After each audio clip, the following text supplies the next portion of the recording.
दोस्तों, हमारे जीवन में सबसे बड़ी चुनौती क्या होती है? सफलता, पैसा या फिर समाज में अपनी पहचान बनाना? नहीं, सबसे बड़ी चुनौती होती है हमारा अपना मन। हमारा मन हमारे सबसे बड़े सपनों को पूरा करने की ताकत भी रखता है, और वही मन हमें असफलता और भय के अंधकार में भी धकेल सकता है। हम दिन रात सोचते रहते हैं, अगर ऐसा हुआ तो क्या होगा? अगर मैं असफल हो गया तो लोग मेरे बारे में क्या सोचेंगे? ये विचार हमें अंदर से कमजोर बना देते हैं।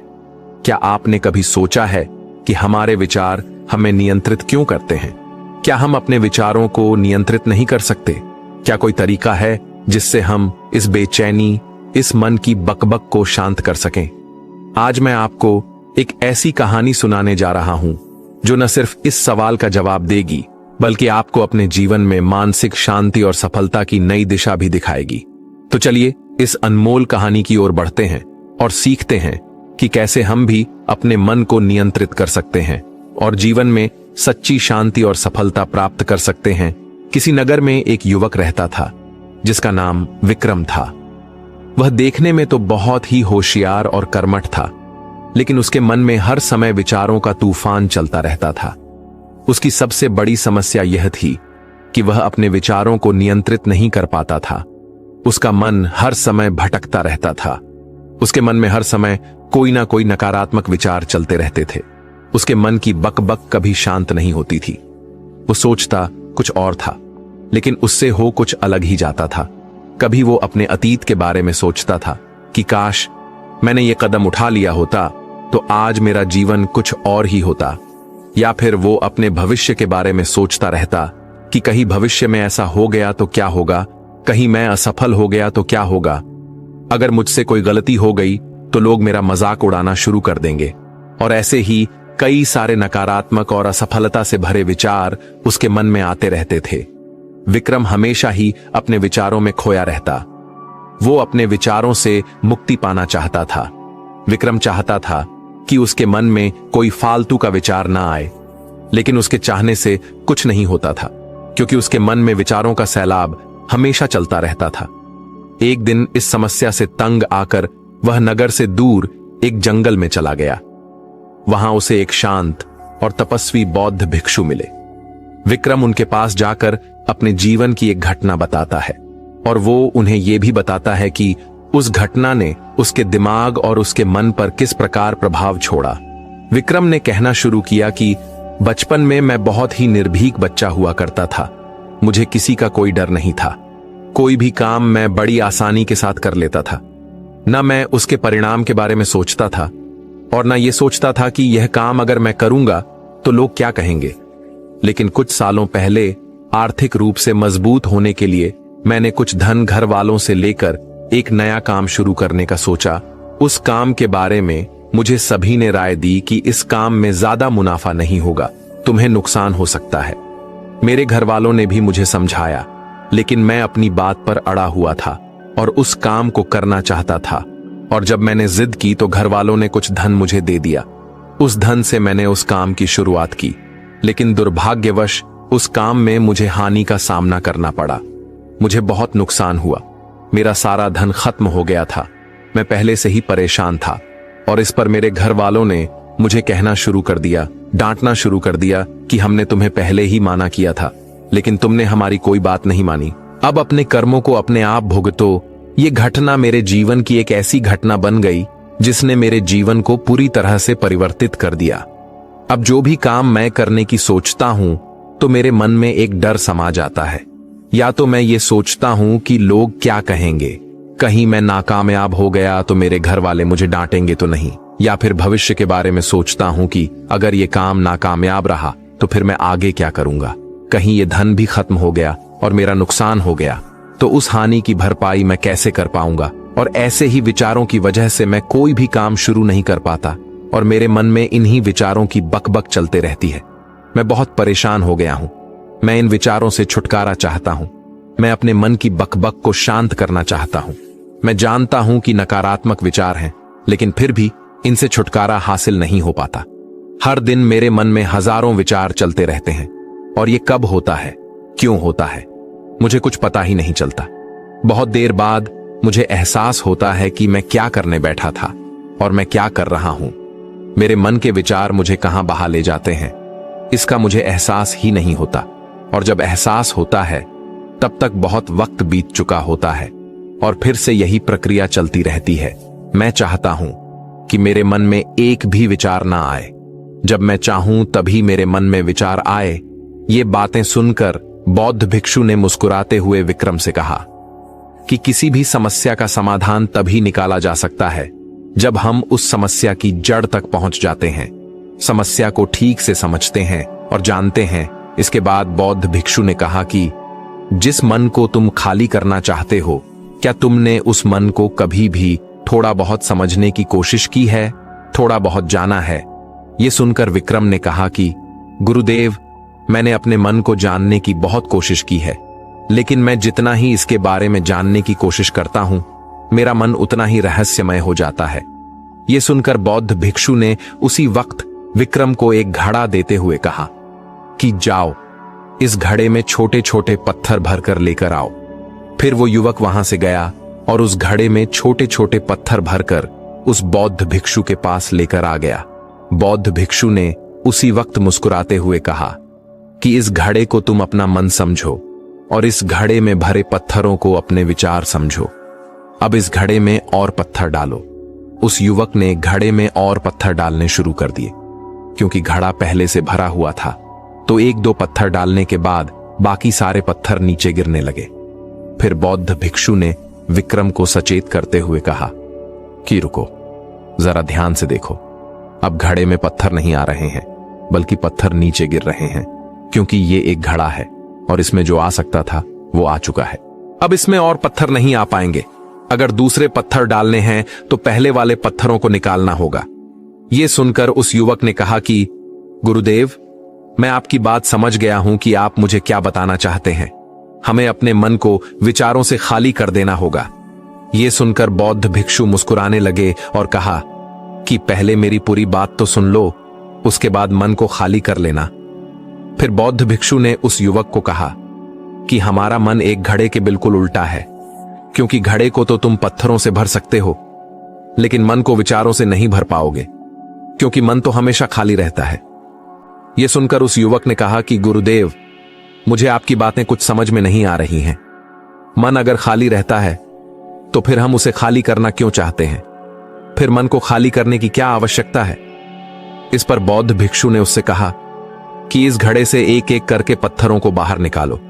उस युवक ने वैसा ही किया। वो घड़े में से एक एक करके सारे पत्थरों को बाहर निकलता रहा और ऐसा करते करते आखिरकार घड़ा खाली हो गया। फिर बौद्ध भिक्षु ने उससे कहा कि देखा तुमने, जब एक एक करके तुमने पत्थरों को बाहर निकाला तो यह घड़ा खाली हो गया। अब तुम इस घड़े में कोई भी पत्थर डाल सकते हो, दूसरे भी पत्थर डाल सकते हो, या फिर उन्हीं पत्थरों को दोबारा डाल सकते हो। आधा भर सकते हो या फिर पूरा भी भर सकते हो। यह सुनकर वो युवक कहता है कि गुरुदेव, मैं भी तो यही कह रहा हूं कि मुझे अपने मन को खाली करना है। यह तो एक पत्थर है जिसे आसानी से निकाला जा सकता है और घड़े को खाली किया जा सकता है, लेकिन गुरुदेव, मैं अपने मन को खाली कैसे करूं? इस पर बौद्ध भिक्षु ने कहा कि इस घड़े में एक पत्थर डालो और दो पत्थर निकालो। यह सुनकर उस युवक ने कहा कि गुरुदेव, यह कैसे हो सकता है? जब इस घड़े में एक पत्थर होगा तो एक ही पत्थर निकलेगा ना, दो कैसे निकलेंगे? इस पर बौद्ध भिक्षु ने कहा कि ऐसा नहीं हो सकता है, तो तुम ऐसा करो कि इस घड़े में दो पत्थर डालो और चार निकालो। इस पर विक्रम ने कहा कि गुरुदेव, ऐसा भी कैसे हो सकता है? ये कोई चमत्कारी घड़ा तो है नहीं कि एक डालो तो दो निकाल जाएंगे, दो डालो तो चार निकल जाएंगे। ये सुनकर भिक्षु ने कहा कि ये घड़ा तो चमत्कारिक नहीं है, तुम्हारा मन तो चमत्कारिक है। उसमें से अगर तुम एक विचार बाहर निकालते हो तो उसके साथ दो विचार आते हैं, और जब तुम दो विचारों को निकालने की कोशिश करते हो तो उसके साथ चार विचार आते हैं, और फिर ऐसा करते करते विचारों की एक लंबी श्रृंखला बन जाती है, और फिर तुम कहीं नहीं रुकते, एक के बाद एक विचारों को पकड़ते जाते हो। ये मिट्टी का घड़ा तो पत्थरों से भर जाएगा, लेकिन तुम्हारा मन कभी नहीं भरेगा। वो तो हमेशा खाली है, वह अपने में से कुछ खाली नहीं कर सकता। ये इस मन की माया है कि सब कुछ है, लेकिन फिर भी कुछ नहीं है। इस पर उस युवक ने कहा कि गुरुदेव, मैं आपकी बात समझ रहा हूं, लेकिन क्या मैं हमेशा अपने विचारों के जाल में ही फंसा रहूंगा? क्या इस मन के माया जाल से निकलने का कोई रास्ता नहीं है? यह सुनकर बौद्ध भिक्षु ने कहा कि इस मिट्टी के घड़े में आधे पत्थर भर दो। उस युवक ने ऐसा ही किया। फिर बौद्ध भिक्षु ने कहा कि अब इन पत्थरों में से कोई एक पत्थर चुनो और उस पत्थर की एक छोटी सी मूर्ति बनाकर मुझे दे दो। मैं जानता हूं कि तुम एक अच्छे कलाकार हो। विक्रम ने एक पत्थर निकाला और उस पत्थर को बौद्ध भिक्षु के सामने तराशने लगा। पत्थर को तराशते वक्त उसे लगा कि यह पत्थर अच्छा नहीं है। फिर उसने दूसरा पत्थर घड़े से निकाला, लेकिन उसे वो पत्थर भी पसंद नहीं आया। फिर उसने तीसरा पत्थर निकाला, लेकिन वो तीसरा पत्थर भी उसे पसंद नहीं आया। उसका रंग अच्छा नहीं था। ऐसा करते करते उस युवक ने सभी पत्थरों को बाहर निकाल दिया। उस युवक को ऐसा करते हुए बौद्ध भिक्षु बड़े ही ध्यान से देख रहे थे। फिर बौद्ध भिक्षु ने उससे कहा कि जो तुमने सबसे पहले पत्थर निकाला था, उस पत्थर को यह समझकर तराशो कि इसके बाद तुम्हारे पास कोई और पत्थर नहीं है और ये एक ही पत्थर तुम्हारे पास है। फिर उस युवक ने जैसा गुरुदेव ने कहा था, उसी एक पत्थर को लेकर तराशना शुरू किया और उसने उस पत्थर को एक बहुत ही सुंदर मूर्ति का आकार दे दिया। और उस मूर्ति को बौद्ध भिक्षु को भेंट करते हुए उस युवक ने कहा कि गुरुदेव, इस पत्थर से इतनी सुंदर मूर्ति बन सकती थी, मैं ये सोच भी नहीं सकता था।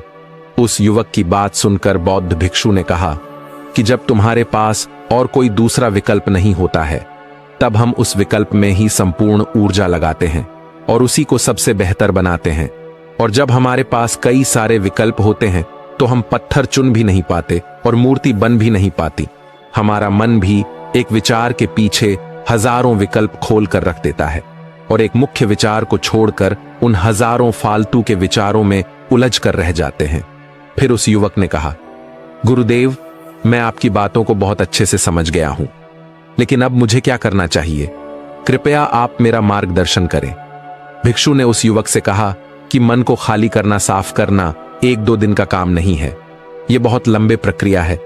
तो क्या तुम इसके लिए तैयार हो?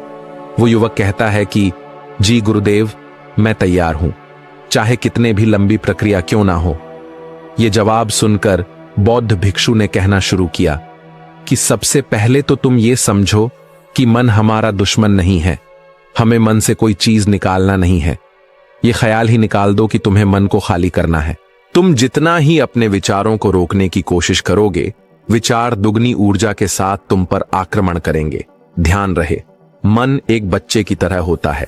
अगर हम बच्चे से कोई चीज छुपा कर रखना चाहते हैं, छुपाने की कोशिश करते हैं, तो बच्चा उसी चीज की जिद करने लगता है, उसी के बारे में सोचने लगता है। इसी प्रकार जो भी विचार हम अपने मन से निकालने की कोशिश करते हैं, तो उसको निकालने के लिए उस विचार को निकालने की प्रक्रिया के संबंध में सोचना शुरू कर देते हैं और फिर उसको निकालने की प्रक्रिया के संबंध में ही हमारे मन में विचार उठने लगते हैं और हमारा मन उसी विचार के इर्द गिर्द घूमता रहता है। और हम जितना ही उस विचार को निकालने के बारे में सोचेंगे, मूलतः हम उसी विचार के बारे में सोच रहे होंगे और आखिरकार हम पाएंगे कि उस विचार को तो हम निकाल ही नहीं पाए जिसको हम निकालना चाहते थे। उल्टा हमने उस विचार को अपने मन के अंदर और गहरी जगह दे दी। एक सूत्र हमेशा याद रखो, आने दो और जाने दो। तुम उनके साथ छेड़छाड़ मत करो, उनको निकालने के बारे में मत सोचो, उनको पकड़ने के बारे में मत सोचो। बस ये समझो कि विचार आया और चला गया। तुम मात्र देखने वाले थे, तुम साक्षी थे। और जब तुम्हारे अंदर साक्षी भाव उत्पन्न होने लगता है तो तुम दृष्टा बन जाते हो, देखने वाले बन जाते हो। और जितना ही तुम अपने विचारों को देखते जाते हो, उतने ही तुम्हारे विचार खाली होने लगते हैं। देखते देखते साक्षी भाव में तुम पाओगे कि एक दिन तुम्हारा हृदय, तुम्हारा मन विचारों से बिल्कुल खाली हो चुका है, क्योंकि देखने मात्र से उन विचारों की निरर्थकता हमें पता चलती है। इसके बाद बौद्ध भिक्षु ने कहा कि जब तुम किसी टूटे फूटे रास्ते पर चलते हो, तो क्या तुम गड्ढे को भरते हुए चलते हो? नहीं ना, तुम उन गड्ढे से बचकर सीधे अपनी आंखों को उस रास्ते पर टीका कर आगे निकलते जाते हो। तुम्हें कुछ लेना देना नहीं, तुम उस पार उतर जाओगे और रास्ता और वो गड्ढे दोनों पीछे रह जाएंगे। तो उसी प्रकार तुम्हें बस अपने विचारों को देखते हुए चलना है और देखते देखते तुम अपने मन के पार उतर जाओगे। लेकिन इसके लिए तुम्हें थोड़ी मेहनत करनी होगी। तुम्हें ध्यान में बैठना होगा और अपने विचारों को साक्षी भाव से देखना होगा। निरंतर देखते रहने से यह तुम्हारी आदत बन जाएगी और फिर तुम्हें प्रयास नहीं करना पड़ेगा। इस पर विक्रम ने कहा कि गुरुदेव, ये तो बहुत लंबी प्रक्रिया हो गई, लेकिन कभी कभी मुझे अपने विचार बहुत ज्यादा परेशान कर देते हैं और उन विचारों से मैं हमेशा हमेशा के लिए छुटकारा पाना चाहता हूं। तो क्या कोई ऐसी विधि है जिसके जरिए मैं तत्क्षण अपने विचारों से छुटकारा पा सकूं? इस पर बौद्ध भिक्षु ने कहा कि हमारे विचारों का संबंध हमारी सांसों से होता है। जिस प्रकार हमारी सांसें चलती हैं, उसी प्रकार के विचार हमारे मस्तिष्क में आते हैं। अगर तुम्हें अपने विचारों की श्रृंखला तोड़नी है तो तुम्हें अपनी सांसों की श्रृंखला तोड़नी होगी। जब भी तुम्हें बहुत सारे विचार परेशान करने लगे, उस वक्त तुम शारीरिक अभ्यास कर सकते हो, और जितना तुम शारीरिक अभ्यास करोगे उतनी ही तुम्हारी सांसें उखड़ती चली जाएगी, और जितनी तुम्हारी सांसें उखड़ेगी उतनी ही उन सांसों की श्रृंखला टूटती चली जाएगी, और जैसे ही सांसों की श्रृंखला टूटेगी, वो विचारों की श्रृंखला भी अपने आप टूट जाएगी। तुम तेजी के साथ दौड़ सकते हो या नाच सकते हो, या फिर बैठे बैठे ही अपनी सांसों को इस प्रकार चलाने की कोशिश कर सकते हो कि उनका कोई काम ना रह जाए, उनका कोई रिदम ना रह जाए। और जब वो रिदम टूट जाएगा तो तुम पाओगे कि तुम्हारे मन में एक शांति और एक आनंद का उदय हो चुका है। मन के विचारों से छुटकारा पाने के लिए सांसारिक आदमी को अपने काम में पूर्णतः अपना मन लगाना होगा, पूर्णतः उस काम में सम्मिलित होना होगा। और जब वो आदमी किसी काम में पूर्णतः सम्मिलित हो जाएगा तो उसको न तो अतीत के विचार सताएंगे और न ही भविष्य की कल्पना उसके दिमाग में आएगी। उसका पूरा मन, सारे विचार सिर्फ उस काम पर केंद्रित हो जाएंगे। विक्रम ने बौद्ध भिक्षु की बातें ध्यान से सुनी और गहरी सांस लेते हुए कहा, गुरुदेव, मैं आपकी बातें समझ रहा हूं, लेकिन मुझे डर है कि मैं इस प्रक्रिया को अपनाने में असफल हो सकता हूं। अगर मेरे विचार फिर से लौट आए तो? बौद्ध भिक्षु मुस्कुराए और बोले, विक्रम, यह मत सोचो कि तुम्हें विचारों से लड़ना है या उन्हें रोकना है। यह एक अभ्यास है जिसे तुम्हें धीरे धीरे अपनाना होगा। मन को नियंत्रित करने की कोशिश मत करो, बल्कि उसे देखने का अभ्यास करो। जब तुम साक्षी भाव से अपने विचारों को देखोगे तो वे स्वतः ही कमजोर पड़ जाएंगे और धीरे धीरे समाप्त हो जाएंगे।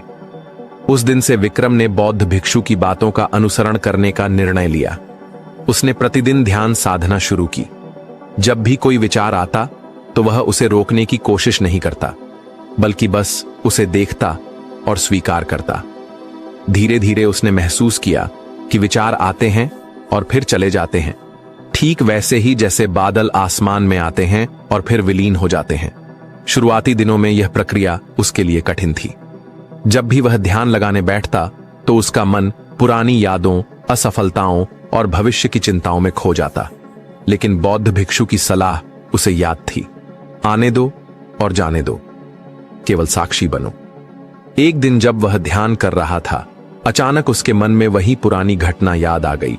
वह व्यापार में हुआ नुकसान, घर वालों की डांट और असफलता का डर। उसका मन बेचैन हो गया, सांसें तेज हो गईं और वह उठकर बाहर जाने लगा। तभी उसे बौद्ध भिक्षु की बात याद आई, जब विचारों की श्रृंखला टूटनी हो तो अपनी सांसों की श्रृंखला को तोड़ दो। उसने तुरंत वहीं रुककर गहरी और तेज सांसें लेना शुरू कर दिया। धीरे धीरे उसकी बेचैनी कम होने लगी और वह शांति महसूस करने लगा। पहली बार उसे महसूस हुआ कि विचारों का प्रभाव उस पर पहले जैसा नहीं रहा। कुछ महीनों की साधना के बाद विक्रम के जीवन में बड़ा परिवर्तन आया। अब वह पहले की तरह हर समय चिंता में नहीं रहता था। वह अपने काम को पूरे ध्यान से करता, बिना भविष्य की चिंता किए या अतीत में उलझे। एक दिन वह बौद्ध भिक्षु के पास गया और कहा, गुरुदेव, अब मैं समझ चुका हूं कि समस्या विचारों में नहीं थी, बल्कि मेरी सोच में थी। मैं अपने विचारों को अपना शत्रु मानता था, जबकि वे तो बस बादलों की तरह थे, आते और चले जाते। मैंने अब साक्षी भाव को समझ लिया है। धन्यवाद गुरुदेव। बौद्ध भिक्षु मुस्कुराए और बोले, विक्रम, तुमने अब मन की सच्ची प्रकृति को जान लिया है। अब तुम विचारों के स्वामी हो, वे तुम्हारे स्वामी नहीं। यह यात्रा यहीं समाप्त नहीं होती, बल्कि यह जीवन भर चलने वाली साधना है। इसे बनाए रखना और अपने अनुभव से दूसरों को भी प्रेरित करना। विक्रम ने सिर झुकाकर प्रणाम किया और उस दिन से पूरी जागरूकता और संतुलन के साथ जीवन जीने लगा। दोस्तों, इस कहानी से आपने क्या समझा? अपने विचारों को, अपने भावनाओं को एक कमेंट के माध्यम से जरूर बताएं। क्या पता आपके एक कमेंट से किसी का जीवन बदल जाए। धन्यवाद।